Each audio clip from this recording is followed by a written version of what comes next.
Good afternoon, everyone.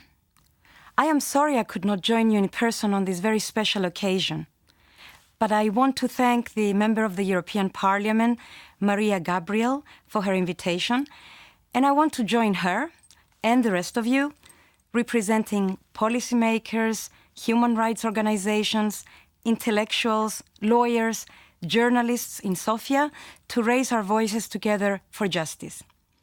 I am Miriya Vassiliadou.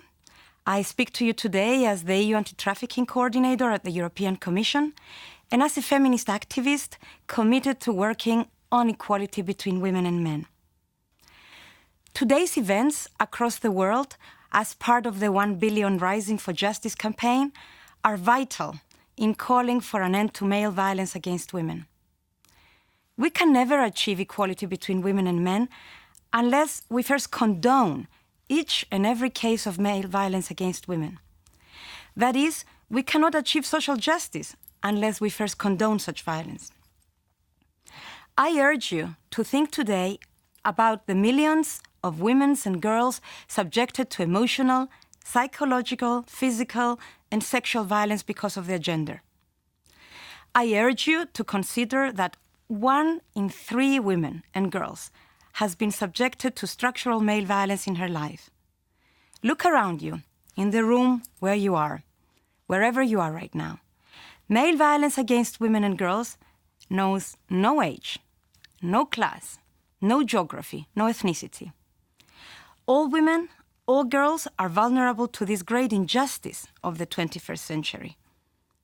I urge you today to think about the possibly hundreds of thousands of women and girls who are kept into appalling, slavery-like conditions, forced to provide sexual and other services to men who have been led to believe in our societies that they have the right to exploit them. I urge you to think more specifically about the vast majority of victims of trafficking in human beings who are women and girls. In the EU alone, they make up 96% of the victims of trafficking in human beings for the purpose of sexual exploitation. Every day, every hour, thousands of women are exploited, threatened, raped, and killed. Trafficking in human beings is a very severe fundamental rights violation. And it is a severe form of crime.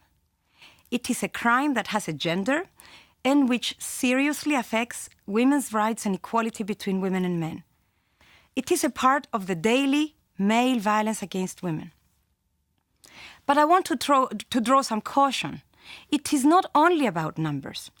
Even if it were only 1 victim, 1 woman, 1 girl who is beaten up, raped, abused, threatened, killed because of their gender, it is 1 victim far too much. And it is someone's sister, daughter, partner, lover, wife, cousin, friend, neighbor. For as long as 1 woman, 1 girl is subjected to violence because of her gender, we must insist and we must rise. We must rise and we must insist for all those women and girls who cannot afford to wait. In the EU, we have sharply improved the response to trafficking in human beings over the last years. The EU has formally recognized in its legislation that trafficking in human beings is a gendered violence. We have adopted an ambitious and comprehensive approach to address this horrific crime. The member states are legally obliged to take action to reduce demand for victims of trafficking. This is a very crucial obligation and one we must honor and we must implement. If we fail to do so, we send the message that using, buying, exploiting people, exploiting women and girls is acceptable in our societies. Victims are at the heart of this approach. Today, assistance, support, and protection of victims of trafficking in human beings are not an option anymore for the EU member states.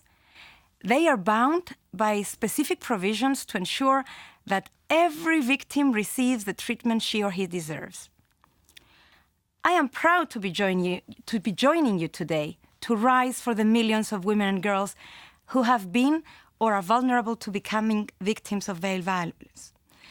It is to me inconceivable that we have tolerated such injustice for so long.